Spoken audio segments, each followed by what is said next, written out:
like that kind of video on a Monday. It's a little rude. Sorry about that. I didn't choose it. It was my producer. Blame him.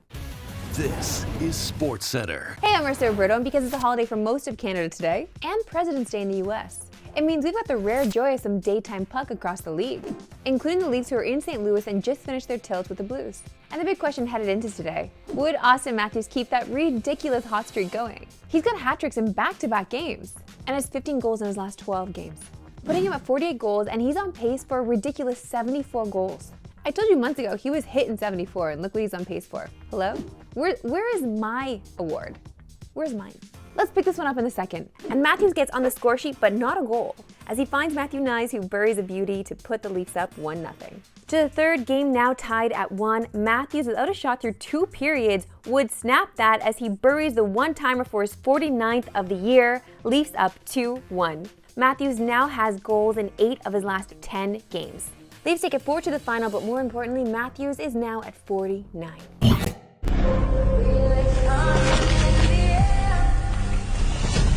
My anxiety at an all-time high, and I've only watched the first few seconds. Time now for my favorite segment and yours, Why We Love Sports Today. Why we love sports today. And as much as I don't want to, let's finish watching. Oh no. Oh no. Oh geez. Oh my. What? Why do people do this? Why? The thing is that we're supposed to go skiing this weekend. Oh, you can donate as well because we're raising money for a Special Olympics. So please click the link here. I'm going to be hitting the bunny hills and whatever the easiest one is. I have not gone skiing since grade 8, so I'm not about that. Okay, this next sport is much more my speed. If you can even call it a sport. It's professional bed making.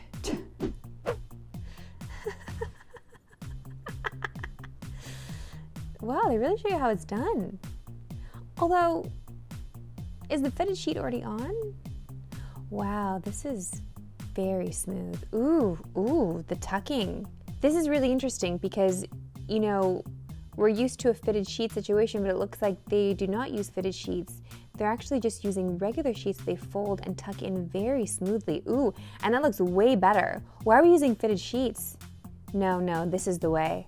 We need to learn how to fold and tuck this way. And to keep things about that speed, let's go to some pickleball. Because this rally is just too good. Although no one showed DZ because they've turned all the tennis courts into pickleball courts, he's still salty about that. 7-3.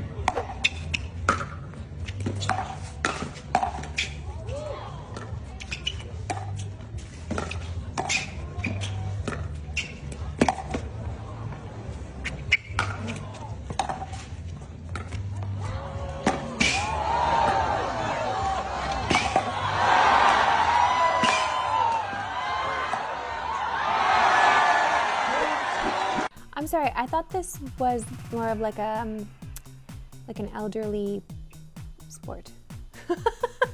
I thought that, you know, like grandmas like playing this stuff. This seems hard.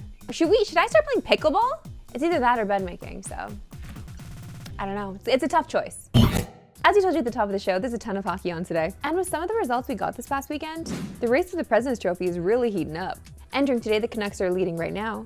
But there are 2 teams right behind them that are on fire. The Florida Panthers have won 5 in a row and are 9-1 in their last 10, while the Rangers are the hottest team in hockey with 7 straight wins. Florida has been a sleeping giant all season long, and they're a much better team than the one that made it to the Cup Finals. In their last 5 games, the Panthers have scored 26 goals and allowed just 6. And after a slow start to the season, Matthew Tkachuk is finding his groove.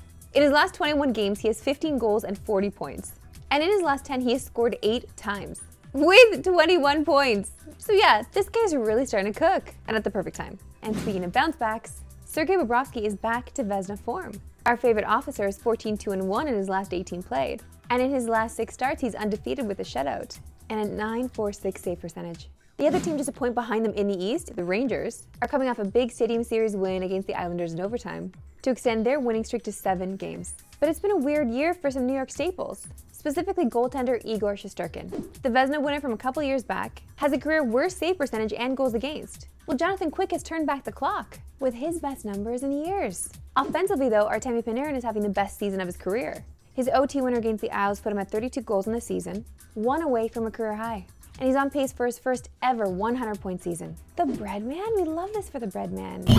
You might think this time of year is pretty slow in the NFL, but think again, because we're just a day away from the 2-week franchise tag window opening. So let's take a look at the biggest names who are franchise tag candidates, starting with Saquon Barkley. He was tagged last year by the Giants at $10 million, and if they tag him again this year, that number goes up to 12.1, which is a little steep for a running back entering his 7th season. So many experts expect to see the Giants running back hit free agency. While Barkley may be the biggest name, the best offensive player likely to be tagged is T. Higgins.